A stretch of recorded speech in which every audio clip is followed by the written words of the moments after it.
So now we're taking a look at some hammer blows. So this first hammer blow is a half face blow, and it's on the far side of the anvil. So you can see the way it knocks the shoulder then in the underneath side of the metal.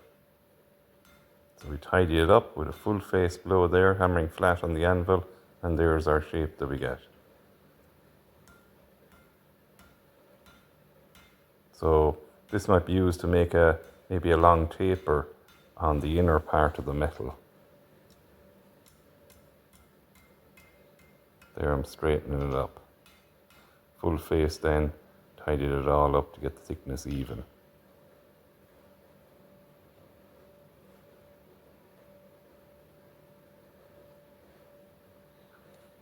So here's a half face blow on the near side of the anvil. So this type of blow then allows us to work the metal at the end of the piece of metal and making a square shape here.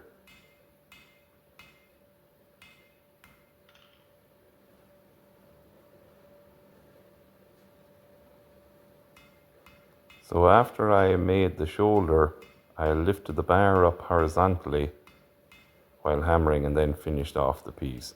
Now I'm tapping the end to upset the end to finish the end better.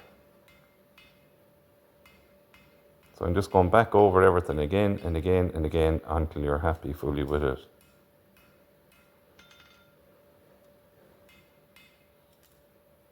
So here I'm straightening everything up, checking the alignment of everything.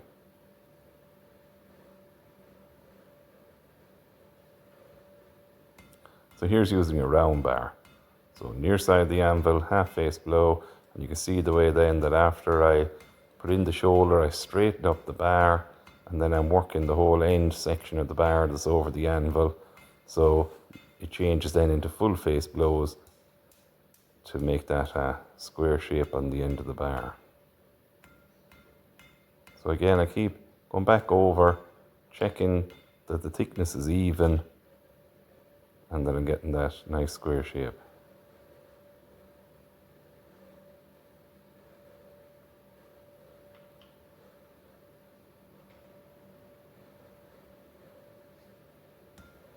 So these are full face blows. So I'm tapering down the end of the square bar here, and as I taper down, I'm hammering, and now I'm correcting the thickness of the bar, because as I was hammering on the first surface, it widened. So then I turn it 90 degrees and correct that.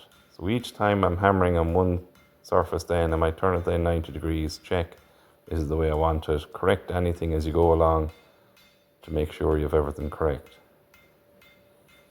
I'm holding the bar with the tongs, and I'm keeping the tongs in tight to my waist.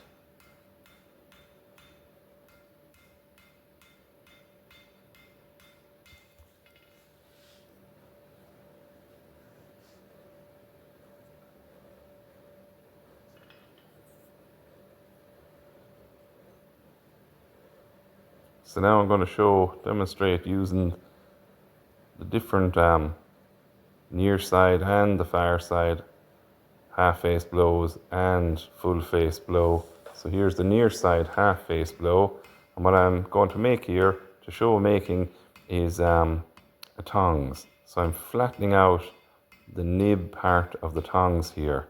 So I started off a 16mm bar, square bar, and I flatten it down to half the thickness, and then I turn it sideways, check it's nice and straight. Keep correcting everything as you make progress. So you can see the way the bar is going out from the anvil, straight out. Now I'm tapping the end of it there to correct the end, if I see anything.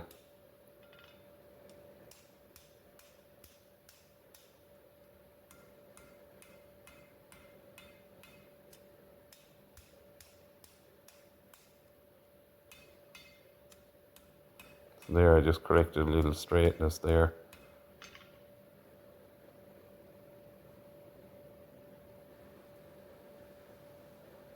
So I'm cleaning the anvil, Now I'm going over to the far side of the anvil. So I'm making a shoulder here for the next stage of, let's say, this tongs.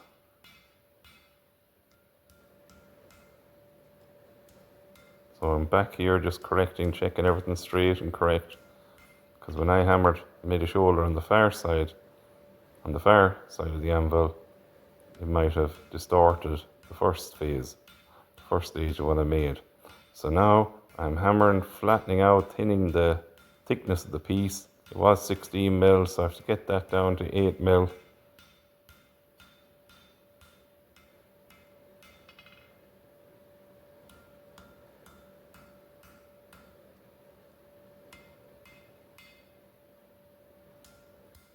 So I'm just correcting everything, flattening everything out before I put it back in the fire for the next heat. Just checking that I'm happy with everything. That way then I'm also deciding where I'm going to be hammering on my next heat.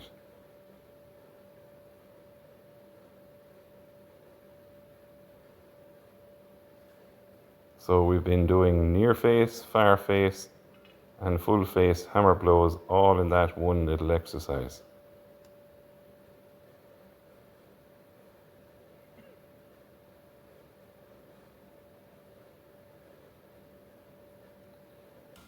Now I'm just lining it up, putting a little dent there where I'd like the next heat to be hammered.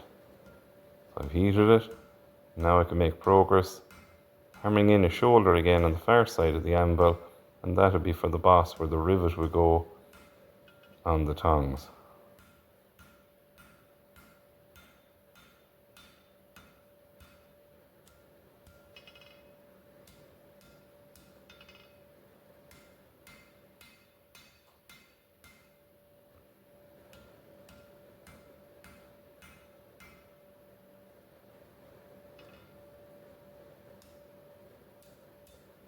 So it's okay if it all gets a bit twisted, a bit bent. You just straighten it all up, correct it as you go. Don't let too many things happen, or it makes it very difficult to correct things. So correct it as you go, back into the fire then. When it comes out again, then it's the shape you want it to be. I've gone on to the other end of the piece of metal now, and I'm thinning this down to half the thickness in both directions. So I'm hammering the end, not quite to a point, just about half the thickness. So it was 16 mil, so I'll get around an 8 mil by 8 mil end to it, and then I'm tapering it, using that heat to try and taper a bit more of the piece. So what I'm doing here now is I want to stretch out the whole length of this bar for the reins or for the handle. So there, that end is done, and this end is done. So now to get the piece in the middle and stretch it out, and that's fullering. So the best way to do the fullering is over the horn of the anvil, and there's a slight curve on the head or the face of my hammer, and there's a curve there on the horn of the anvil. So you can see the way I'm making progress quickly with a real strong heat. This is real forging, stretching out the piece. So the hammer must strike exactly over the horn of the anvil, and I'm bringing the piece in and out where the hottest part of the piece is. Now I'm going over to the flat surface of the anvil and just trying to give it a finish there of the hammering, so I'm also seeing where the next heat, next work will have to be. So once again, you have an end point that you made at the end of it, and then you have a start point, and we're working the whole fatter section in the middle. So all that center section where it's still bulky is what I'll be going after in the next heat.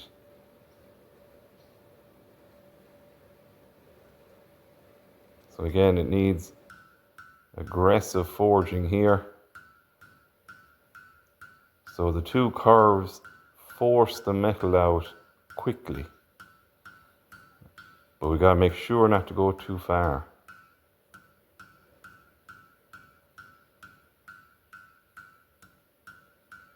So when I'm happy I have enough done there, then I'll go over to the face of the anvil and start trying to finish it and correct it, straighten it, get all those bumps evened out.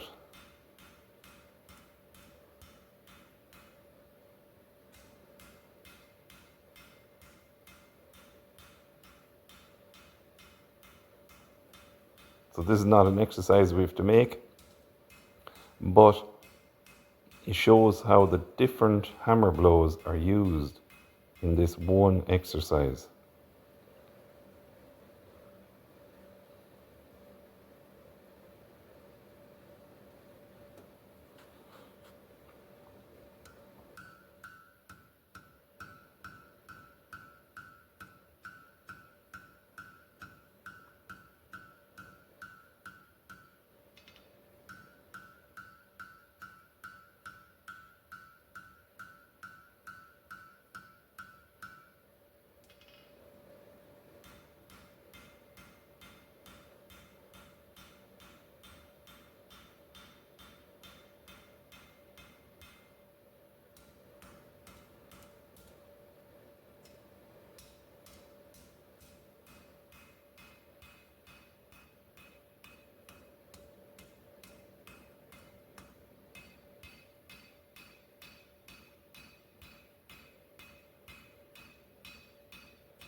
So each of those sections, if we're making the tongs to exact measurements, we'd have measurements to check everything until we're fully happy that it matches the piece the way we want it made.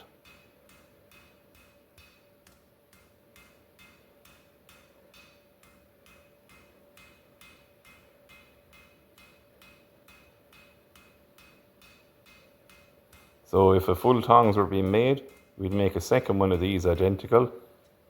We'd punch a hole for the rivet on both pieces, and we'd also, on the four corners down along the bar here, the reins, we'd actually chamfer by hammering on the corners all the way down along. I'm not going to show that here though.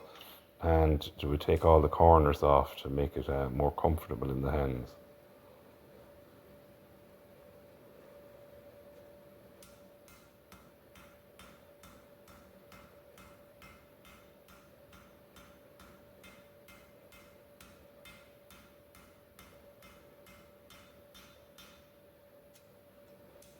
So at this stage now, I'm nearly at the exact measurements that I want to be. I can see the way there's a fairly even taper down the whole length of the reins. So I'm starting to do lighter blows over the flat section of the anvil to try and even and finish everything.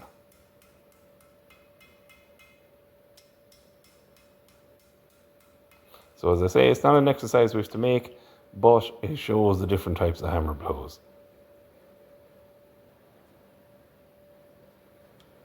So this one is upsetting the end of a bar. So it's another type of hammer blow. So we would heat one end of the bar. We would isolate that heat by using water, dipping it in the water trough, the cold end of the bar as such, up along until we decide the exact position of the heat, and by hammering it heavy, and now we're correcting. So as after the end of the heat, at the end of your work, we correct it, and then we go heat again.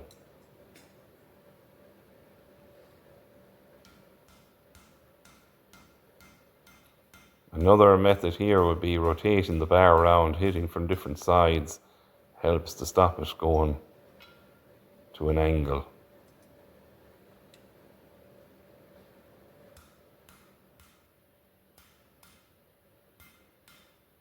So you can see the way now the piece has got fatter at the end. So that's upsetting the metal. You could have that fatter in the center if you put the heat in the center, and it would also be upsetting. So here is cutting a piece of metal on the hardy tool. You can also cut a piece of metal by doing a shear blow over the far side of the anvil where the hammer completely misses the anvil and cuts the end of the metal off. But I never cut the metal that way. I use the hardy tool. Just easier, nicer. The most important thing with the hardy tool is not to let the hammer hit it. So you can see the way I didn't go right the way through, and I break it off then at the end by bending it over back either with another tongs or just using it there on the anvil.